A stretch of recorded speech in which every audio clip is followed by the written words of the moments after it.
കാർഗിൽ യുദ്ധവിജയത്തിന്റെ 27ാം വാർഷിക ദിനാനുസ്മരണം അണക്കരയിൽ നടന്നു. Kerala state ex service league Anakkara യൂണിറ്റിന്റെ ആഭിമുഖ്യത്തിലാണ് കാർഗിൽ വിജയ് ദിവസ് അനുസ്മരണം സംഘടിപ്പിച്ചത്. 1999 കാർഗിൽ യുദ്ധത്തിൽ പാകിസ്ഥാനെതിരായ ഇന്ത്യയുടെ നിർണായക വിജയത്തെ അനുസ്മരിക്കുന്നതാണ് എല്ലാ വർഷവും ജൂലൈ 26-ന് കാർഗിൽ വിജയ് ദിവസ്. ഓപ്പറേഷൻ വിജയ് എന്ന പേരിൽ ജമ്മു കാശ്മീരിലെ കാർഗിൽ മേഖലയിലെ തന്ത്രപ്രധാനമായ കൊടുമുടികൾ വീണ്ടെടുക്കാൻ ജീവൻ ബലിയർപ്പിച്ച 527 ധീര സൈനികർക്കുള്ള ആദരാഞ്ജലിയാണ് ഈ ദിനം.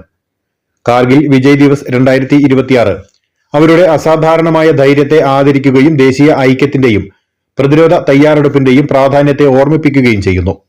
Kerala state X services league Anakkara യൂണിറ്റിന്റെ ആഭിമുഖ്യത്തിൽ അണക്കര 6-ാം മൈലിൽ നടന്ന അനുസ്മരണ പരിപാടി വ്യാപാരി വ്യവസായി ഏകോപന സമിതി ചക്കുപള്ളം യൂണിറ്റ് പ്രസിഡന്റ് റെജി മാത്യു ഉദ്ഘാടനം ചെയ്തു.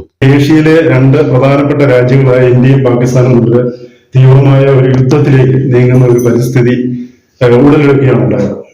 ഈ ഒരു സംഘർഷം മറ്റു രാജ്യങ്ങളെ ബാധിച്ചു. പ്രത്യേകിച്ച് ഡെവലപ്മെന്റ് ആവശ്യപ്പെടുന്ന അല്ലെങ്കിൽ അങ്ങനെയാണ് എന്ന് അവകാശപ്പെടുന്ന രാജ്യങ്ങളിലേക്ക് ഇത് വ്യാപിക്കുകയും ശക്തമായ സമ്മർദ്ദം ഇന്ത്യയുടെ മേലും പാകിസ്ഥാന് മേലും ഉണ്ടായതിന്റെ ഫലമായിട്ട് 1999 ജനുവരി മാസം 21-ാം തീയതി തുടർന്ന് മുൻ സൈനികരും കുടുംബാംഗങ്ങളും കാർഗിൽ യുദ്ധത്തിൽ വീരമൃത്യു വരിച്ച സൈനികർക്ക് ആദരാഞ്ജലികൾ അർപ്പിച്ചു.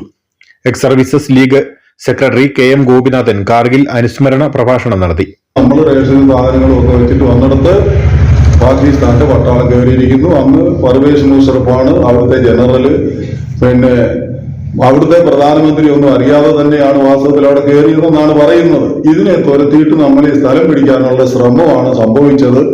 അതില് ഇപ്പം ഞാനിപ്പോ കഴിഞ്ഞ 15-ാം തീയതി ഞങ്ങൾ കുടുംബത്തോടെ പോയിട്ട് ഇപ്പൊ വന്നതേ ഉള്ളൂ. 10 ദിവസമേ ആയിട്ടുള്ള അവിടെ പോയിട്ട് വന്നിട്ട്. പ്രസിഡന്റ് തോമസ് VM പരിപാടിയിൽ അധ്യക്ഷത വഹിച്ചു. മുൻ സൈനികരായ Suresh PK, Vinod Abraham, Thomas NM, Narayanan MS, Kurian KV, Mohanan KM, Sudhakaran Chanjananickal എന്നിവർ നേതൃത്വം നൽകി. News bureau, Anakkara.